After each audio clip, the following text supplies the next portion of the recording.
Hi, so by now you've probably heard about how to be born again as well as being sure of your salvation. And so today I'd like to tell you about what it means to belong in God's family.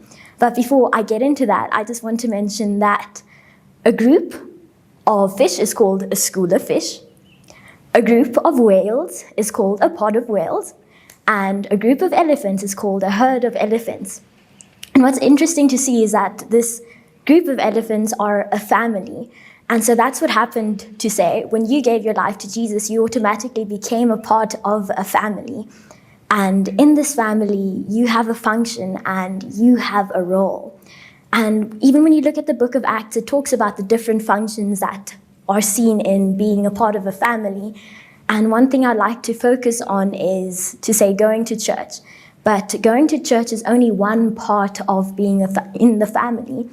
And I'd like to reference this point about it's sort of like being at the dinner table. When you think about it in your own personal life, as you go through the busyness of life, the only time that you may gather with your family is when you sit at the table and you all have dinner. And you could think of church in that sense. And I like looking at John 1, which talks about how the Word became flesh and he dwelt among us and we beheld his glory. And when I think of church, I think of it as a place where we can come together as believers and where we can, to say, encounter the Word. We can encounter Jesus and we can behold his glory together. But what's so cool is that church is only one part of the bigger picture of the family. So at church, you get to receive instruction, you get to praise and worship with other Christians and other believers.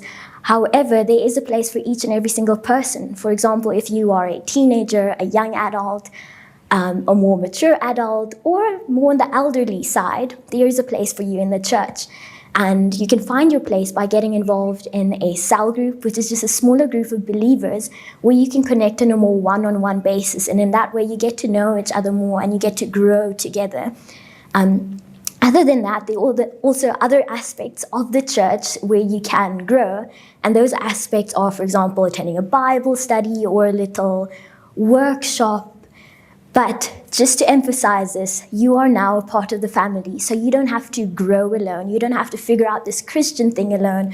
But there are other believers with you who are there to help you figure this out and also help you find your role in the family because you have a part to play. We were made for community, we were made for connection, and we were made for communion. So be a part of the family.